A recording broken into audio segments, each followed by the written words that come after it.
Tonight on Y News. President Rodrigo Duterte signs executive order on the nationwide smoking ban. Marine Lieutenant Colonel Ferdinand Marcelino leaves the AFP detention facility after the Department of Justice junks the illegal drugs case against him. The Philippine government turns down future development aid from the European Union. The PNP Internal Affairs Service drops the filing of charges against cops involved in the issue regarding the secret cell in Manila. More than 100 higher educational institutions filed petition for tuition increase this school year. And the Children's Motorcycle Safety Act takes effect tomorrow. Y News begins now. From the UNTV News and Rescue Command Center, this is Y News with Angelo Castro III and Darlene Basingan. President Rodrigo Duterte has signed today the executive order banning smoking in public places. Though the Department of Health has yet to provide details of the EO, it is being patterned after the one being implemented in Davao City, which maintains a smoke-free environment. The EO reached the office of the President in March of this year. The ban will cover all public areas, parks, bus stations, and inside vehicles. The Department of Justice has dropped the illegal drugs case against Marine Lieutenant Colonel Ferdinand Marcelino and Chinese national Yan Yishu. Roderick Mendoza will tell us why. The Department of Justice has cleared Lieutenant Colonel Ferdinand Marcelino and Chinese asset Yan Yishu of illegal drugs case. The two were arrested in an alleged clandestine shabu laboratory in Manila last January 2016, where authorities recovered over 70 kilos of shabu worth 380 million pesos. In May last year, the DOJ issued a resolution clearing Marcelino and Jan for insufficiency of evidence. It was reversed in September and the two were indicted before the Manila RTC. But in a resolution yesterday, the DOJ affirmed its original ruling and withdrew the charges against Marcelino. It said Marcelino and Jan were able to prove that they don't have control over the premises and they only went there to verify an information that there are illegal drugs inside. The DOJ used the certification issued by ISAF Chief Brigadier General Ronald Villanueva that Marcelino was tasked to conduct anti-drugs operations. The NBI also certified that Marcelino is part of and was instrumental in several successful anti-illegal drugs operations. The Public Attorney's Office says Marcelino was framed. Mahirap magsalita pero makikita mo sa nangyari, talagang set up ito. Ito ay tanim droga. Acosta further says Marcelino is willing to testify against Senator Laila de Lima on the alleged bilibid drug trade. Sabi niya, anytime he can testify. Pero kung ano yung testify niya, hindi ko po alam. Siya po ang nakakaalam. Roderick Mendoza, UNTV News and Rescue, Manila. Through a release order issued by the Department of Justice or DOJ, Marine Lieutenant Colonel Ferdinand Marcelino was released today from the AFP detention facility. Marcelino personally received the release order for him from the DOJ, delivered by Public Attorney's Office Chief Attorney Persida Acosta. Marcelino says he is thankful for all those who helped him and believe that he is innocent of all the accusations against him. Lang eh, sabi nga dun sa kanta, ibon mong may layang lumipad, kulungin mo at umiiyak eh. So, having your freedom, hindi mo talaga ma-express or you will run out of words kung paano mo i-describe yung nararamdaman mo eh. Meanwhile, Marcelino has no plan to countercharge against those who wronged him. Tomorrow, PAO Chief Persida will go to Camp Bagong Diwa, Taguig to issue the release order for Chinese asset Yan Yishu. Malacanang confirms that President Rodrigo Duterte has approved the recommendation of the Department of Finance to stop accepting development aid from the European Union. Aiko Miguel will tell us why. The President has approved the recommendation of the Department of Finance not to accept grants, and this is not necessarily humanitarian aid, from the EU that may allow it to interfere with the internal policies of the Philippines. This has been Presidential spokesperson Ernesto Abella's response after confirming that the Philippines will no longer accept new development aid from the European Union or EU. Abella did not specify the aid grants the country will decline to accept from the European bloc, but he notes that the administration has the right to decline foreign aids that it deems would hinder its efforts to run the country. He cites as example the EU's criticisms of President Rodrigo Duterte's campaign against illegal drugs. It also reserves the right to respectfully decline offers that do not achieve these goals and offers that allow foreigners to interfere with the conduct of its internal affairs. The presidential spokesperson clarifies that the current aid EU gives to the country will still continue. He says the move should not be a cause for worry, as the president only wants to show that the Philippines can stand on its own even without aid from EU. We need to gain a certain confidence in ourselves, and that this is exactly the kind of mentality I think that the president wants the Filipinos to avoid, a mendicant attitude, And this we're not disrespecting the aid that we've received, but definitely we can. Abella also argues the Philippine economy had improved within 10 months after Duterte took office, further boasting that the country is even the second fastest growing economy in Asia. The Department of Trade and Industry meanwhile argues that the recent move of the government should not affect the ties between the Philippines and European Union when it comes to the exportation of products. NEDA Director General Ernesto Pernia explains that the recent decision of the president might be his response to his critics who question the manner in which he runs the country and his implementation of what he claims as an independent foreign policy. This is not going to be customary. It's an act, one-time act. Aiko Miguel, UNTV News and Rescue, Manila. The growth of the Philippine economy slightly slowed down in the first quarter of this year, according to the National Economic Development Authority, or NEDA. Monokson will tell us why. The Philippines' gross domestic product, or GDP, is at 6.4% in the first quarter of this year. It is lower than the 6.9% growth recorded in 2016.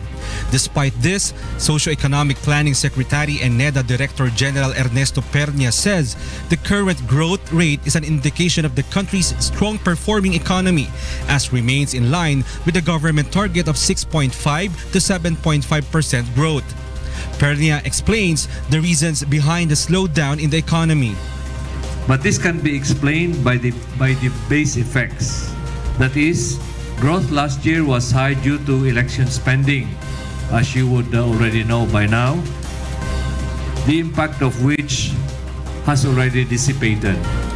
Despite this, NEDA says the condition of the country's economy has been improving due to the strategies employed by the Duterte administration in terms of government spending. The Economic and Development Secretary says the Philippines has in fact overtaken other growing economies in Southeast Asia like Vietnam, Indonesia, and Thailand.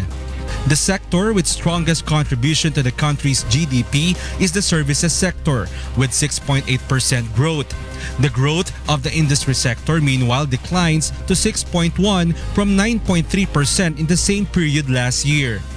The usually low-performing agriculture sector saw an increase of 4.9% from the 4.3% last year. NEDA explains the government's infrastructure projects that are currently in the pipeline would help in further improving the economy. NEDA also notes that it remains important to keep the inflation or prices of goods low to encourage more consumer spending and consumption. Economist Peter Lee Yu, meanwhile, believes the growing economy is now being felt at the grassroots level. I think in terms of the surveys naman, as I recall, parang yung poverty level naman, there has been some inroads. There's been some improvements naman on it even yung mga, I don't recall the exact numbers, with self-rated poverty and yung mga hunger. For ordinary Filipinos like Rodolfo, there seems to be a slight improvement in their lives. Sa tingin ko naman mas bumuti naman ngayon kaysa nung mga nakaraan. Medyo nakakaramdam naman ng konti ng ginhawa ng konti sa buhay. Kasi magsipag ka lang talagang. NEDA is set to make another announcement on June regarding the state of the country's economy. Mon Hokson, UNTV News and Rescue, Pasig City. The public can now take hold of the 2016 Statement of Assets, Liabilities, and Net Worth, or SALN, of senators. Senator Cynthia Villar tops the list with the highest net worth amounting to 3.6 billion pesos with no declared liabilities. Senator Manny Pacquiao followed with more than 3 billion net worth. This is lower compared to his 2015 SALN with a declared net worth of 3.27 billion pesos. On the top three is Senator Ralph Recto, followed by Senator Sunny Angara and Senator Juan Miguel Zubiri. Senator Antonio Trillanes IV, on the other hand, is considered as the poorest senator.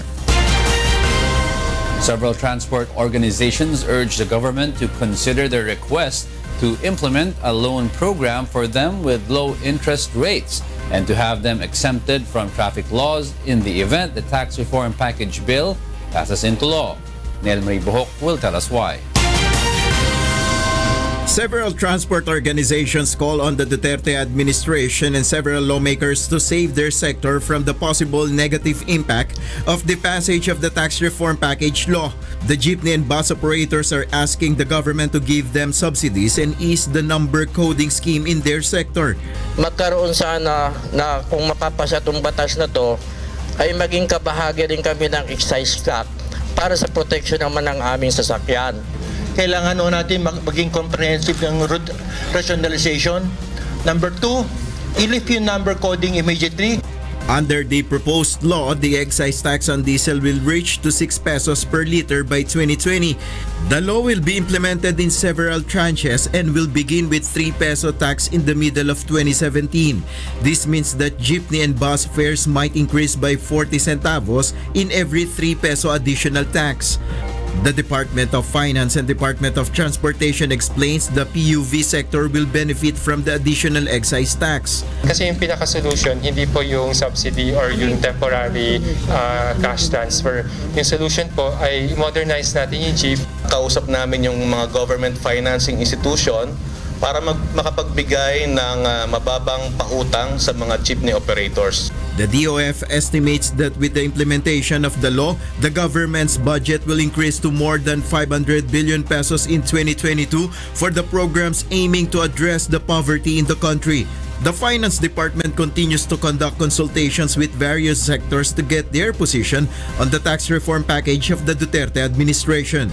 Nel Maribuhok, UNTV News and Rescue, Pasay City.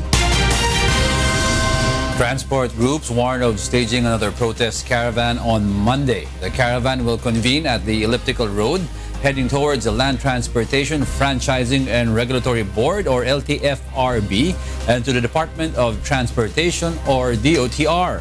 The protest is a show of force against the LTFRB plan of phasing out old passenger jeepney models. Kasi ang announcement ni Chairman Delga, once na ilabas nila yung omnibus franchising guideline by end of this month, no? Ilalarga na nila yung scrappage ng mga jeepneys. Kung sabi scrappage yung 15-year-old model and above. Starting this year, then ang kanilang timeline tatapusin nila hanggang 2019. Pagdating ng 2020, wala nang lumang jeep. The group maintains that purchasing new jeepney units will be too cumbersome to drivers and operators who are more inclined to the option of overhauling their old units.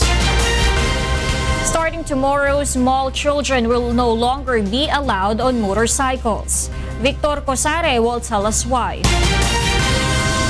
The government is set to implement tomorrow the Children's Safety on Motorcycles Act of 2015. Under Republic Act 10666, children will not be allowed to ride on a two-wheeled motorcycle if they cannot reach the motorcycle's foot peg and cannot wrap their arms on the sides of the driver.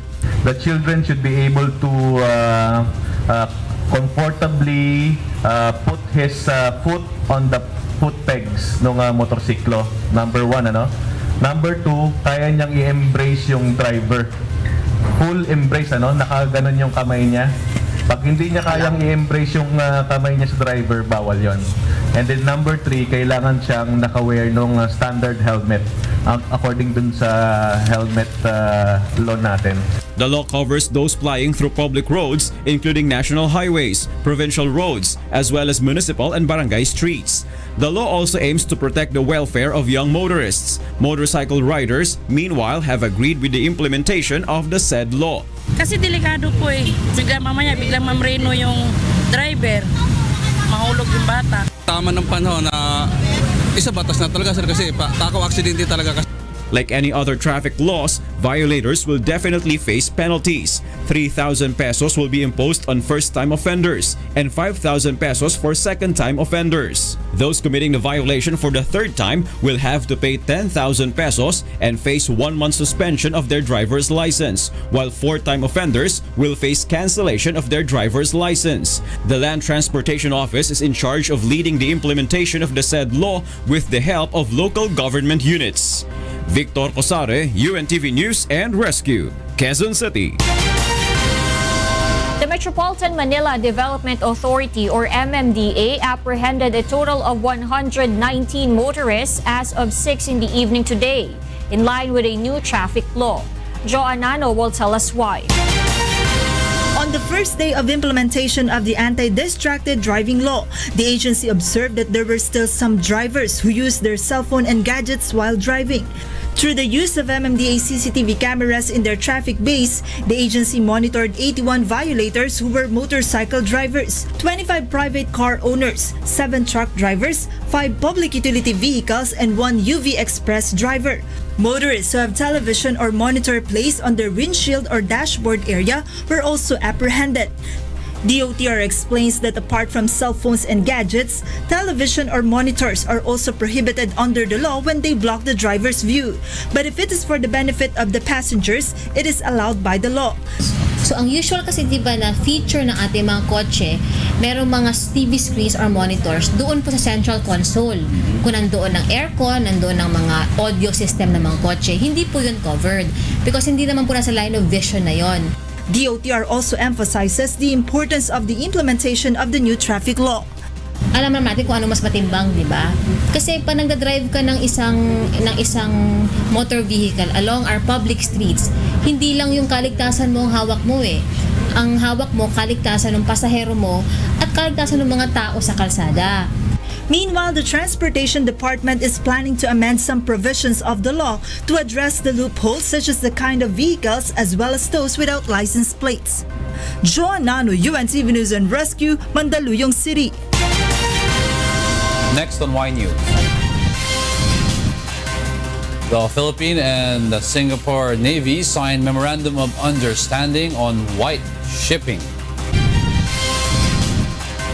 And a total of 150 repatriated overseas Filipino workers arrived home today from Saudi Arabia. Y News will be right back.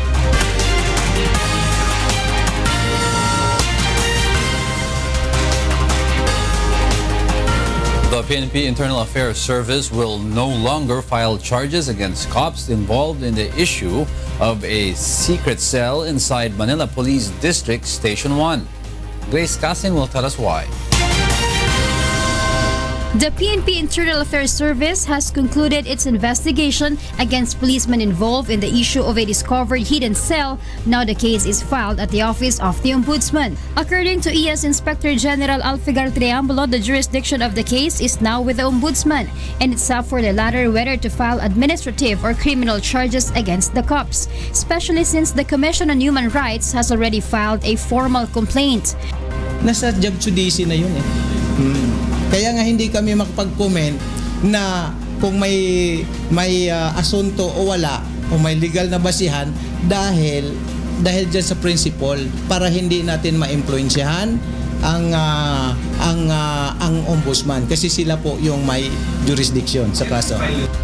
The agency also clarifies that it is not dismissing the case against cops because the result of their fact-finding investigation have been forwarded to the Ombudsman, who now has the authority to decide. Nung ipafinalize na po nila yung kanilang report on fact-findings investigation, hindi na po na-forward sa second stage yung kaso para i-evaluate kung may basihan o wala ang issue ng secret detention cell na ang involved ay buong Station 1. Ang instruction ko agad, i-forward na sa ombudsman ang kaso kasi wala na po kaming jurisdiction. The Commission on Human Rights, meanwhile, says it is confident that the Commission has enough evidence to file charges against the said policemen. We have faith in the office of the Ombudsman. We do believe that the office of the Ombudsman, as it has continually done in the past, will remain faithful to its mandate to conduct an impartial investigation. Grace Casin, UNTV News and Rescue, Camp Crame. The National Capital Region Police Office, or NCRPO, reshuffles 7 PNP officials in Metro Manila effective today.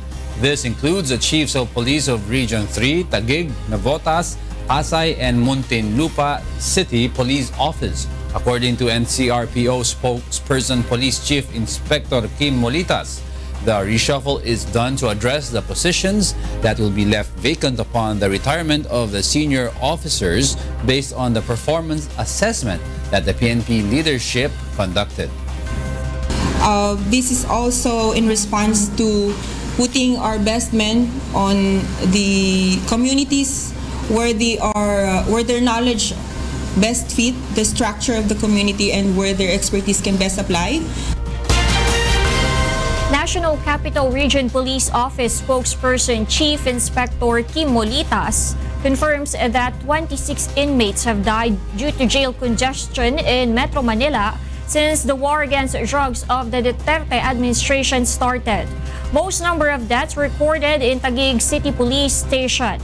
Authorities say the inmates died of natural causes. Some detainees are also suffering from different kinds of diseases.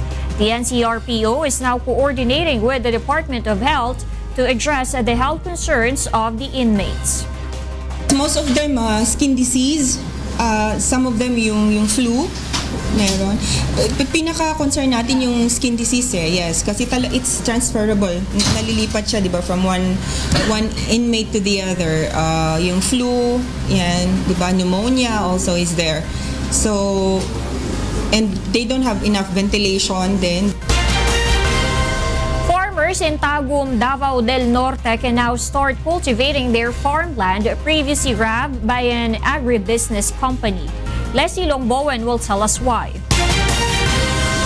Department of Agrarian Reform has formally turned over to 159 Agrarian Reform beneficiaries the more than 140 hectares of land of the San Isidro Farm Banana Plantation.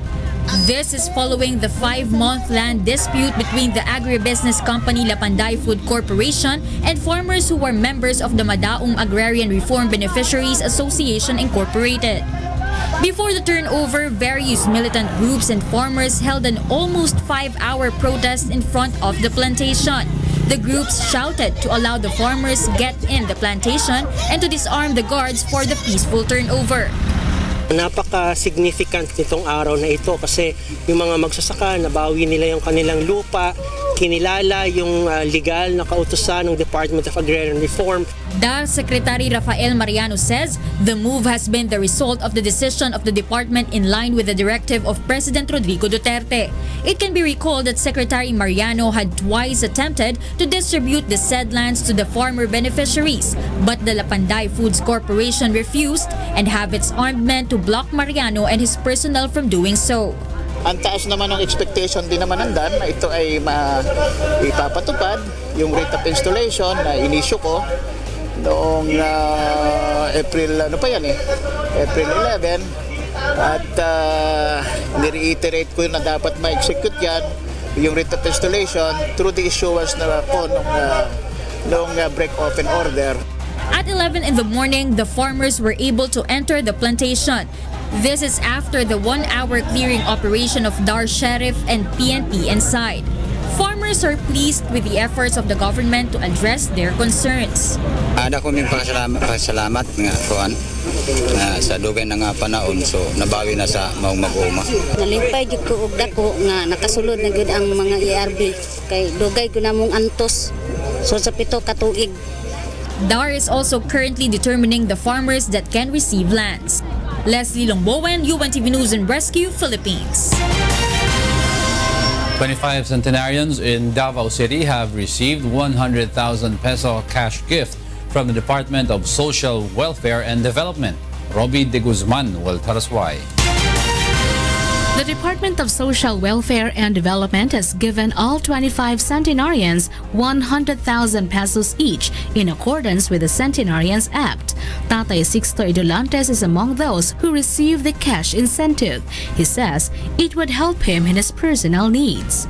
Magpasalamat yung ako, mga naghahatag akong bonus karon para gasto na ko na yung kaon o sa uban ang ako gastuhan.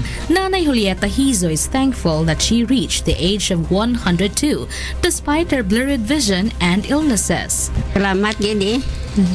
Salamat kay Duterte kung tagaan na pa ko ulit. Kabuhay marawig ko sa kagabas ko Ginoo. Nagpasalamat ko sa Ginoo kaya nakalambot ko sa 100.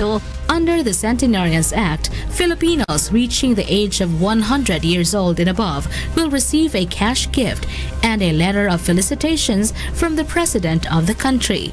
This is the act acknowledging our centenarian and ang gobyerno nato naghatag og 100,000 pesos for every beneficiaries who were actually 100 years old and above. Robbie De Guzman, UNTV News and Rescue, Philippines. Hundreds of schools file petition to CHED for tuition hike. Meanwhile, CHED has urged lifelong learners to take the opportunity this school year to get back to school. Ray Pelayo will tell us why. The Commission on Higher Education is likely to approve the tuition hike this coming school year for higher education institutions. Chairperson Patricia Licuanon says the petitioners just need to justify their reasons for their petition of tuition increase. Private schools in particular should improve their services to qualify for the increase. We really don't want education to be priced beyond the reach of most Filipinos. On the other hand, institutions have to support themselves, particularly private institutions that don't get any assistance from government. There are 101 HEI applications in CHED Central Office, but the agency is still waiting for those who are in regional offices. Last year kasi about 304. So kung ang lahat ng regions bumaba between 5 to 3 institutions, so we will not expect more than 300 institutions to be approved. Meanwhile, CHED urges lifelong learners to get back to school. Based on the 2010 census, the country has around 10.2 million lifelong learners. There are those who did not totally enroll in college and those who have higher education units but were not able to graduate or finish their study. Magkakaroon na po ng maraming changes na kung saan po magre-require po ang mga institutions possibly ng bridging programs or additional subjects na nire-require nga po ng bagong curriculum. CHED says they are willing to assist those who want to get back to school, especially that the government has allotted 8 billion pesos for free tuitions in SUCs. Ray Pelayo, UNTV News and Rescue, Quezon City. The Philippines and the Singapore Naval Forces signed a Memorandum of Understanding on the sideline of the week-long celebration of the 50th anniversary of the Republic of Singapore Navy. Robert Navoa will tell us why. BRP Gregorio del Pilar is in Singapore to participate in the first International Maritime Review initiated by the Singaporean government. On the sideline of the event, the Philippines and Singapore navies signed a Memorandum of Understanding on white shipping, or the exchange of relevant advanced information on the identity and movement of commercial non-military merchant vessels to further strengthen existing bilateral defense and security relations of both countries. Yung relationship ng Philippine Navy at Republic of Singapore Navy ay napakalakas. At gusto namin sumama sa pagdiwang kasama ng mga ibang mga barko sa ibang bansa ay nandito para makilahok doon. Meanwhile, during the 5th International Maritime Security Conference, wherein naval leaders agreed to pursue common maritime objectives for safe and secure seas as well as avoid misunderstanding and miscalculation at sea. During the symposium, that yung isang mechanism, the CUES, Code of Unplanned Encounters at Sea, has been very useful in limiting the tensions when navies meet in the high seas. So ito ho, nag-uusap po kami ng iba hong mga mekanismo ulit para mabawasan ho yung tension, particularly at our South China Sea. Consequently, the largest maritime defense exhibition in Asia-Pacific was also held. Vice Admiral Mercado says the exhibition is beneficial in enhancing the Philippine Navy's maritime capabilities towards the Navy's modernization program. Sa taon natin ngayon, bibili tayo ng mga fast attack crafts para matulungan ang ating mga Philippine Navy troops and particularly our Philippine Marine Corps dito sa Southern Philippines sa kanilang trabaho na pagsain ang yung terrorist group na ASG. Now, dito ho sa MDEX na nilahukan namin, meron ho kaming nakita mga magagandang teknolohiya, particularly sa combat systems, na pwede naming ilagay sa future frigate ho natin. The mission has provided opportunity to solicit modernization initiatives that would be beneficial to the Navy and the Philippines. Robert Navoa, UNTV News and Rescue, Singapore. The Philippine government vows to provide cash and livelihood for returning overseas Filipino workers, especially those repatriated from Saudi Arabia. Maki Libradilla will tell us why.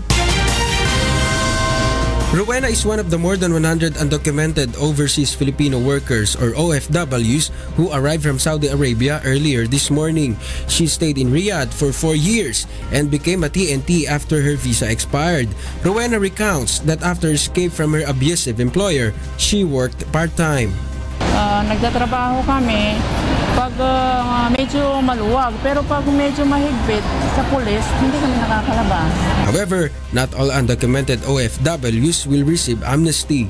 Hindi lahat ng undocumented workers. So halimbawa dito, yung mga may kautangan sa mga bangko, sa pakotse, yung mga nasa kulungan, may kasong kriminal, hindi rin kasama rito. The Overseas Workers Welfare Administration or OWA gave 5,000 pesos to each returning OFWs. OWA also shoulders the transportation expenses of OFWs returning to their home provinces.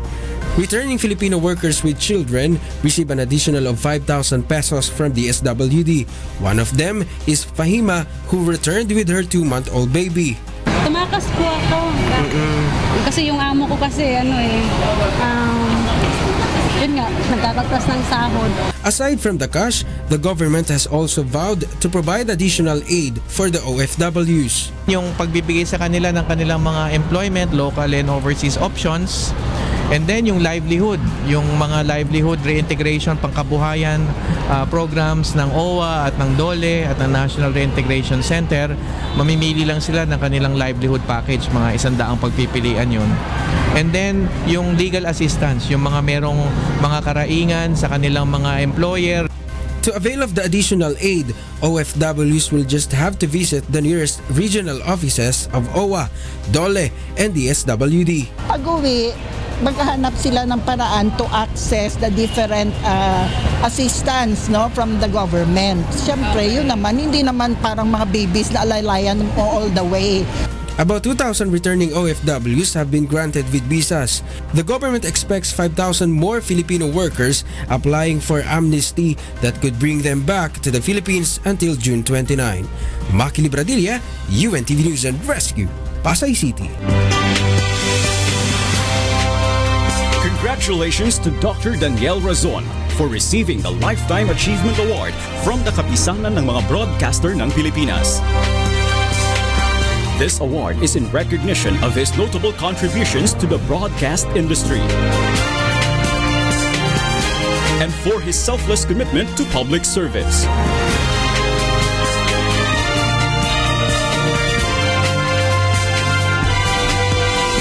To God be the glory.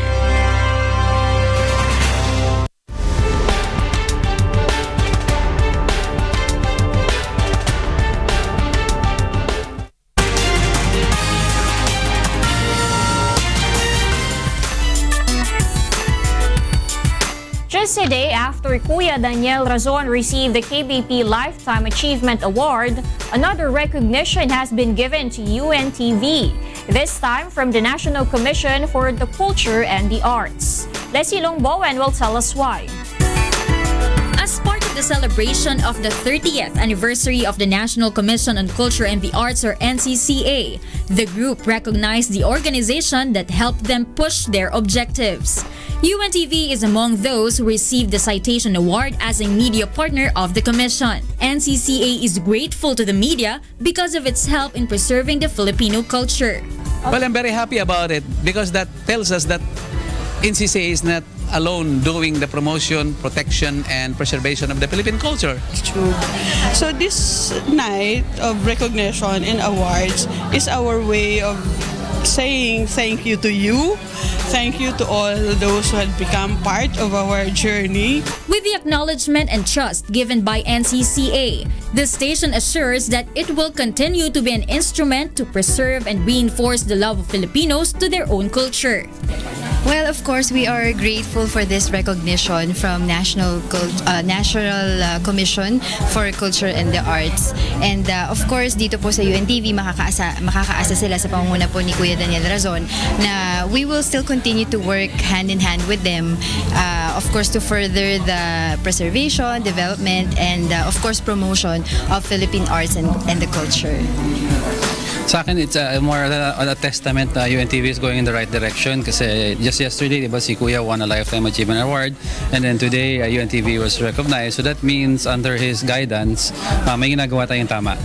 Leslie Longbowen, UNTV News and Rescue, Pasay City. Those are the reasons behind the news, May 18, 2017. I'm Angelo Castro III. Reasons redelivered to you as they unfold. I'm Darlene, Basingan. Because we need to know, we will always ask why. Thank you for watching. Why News.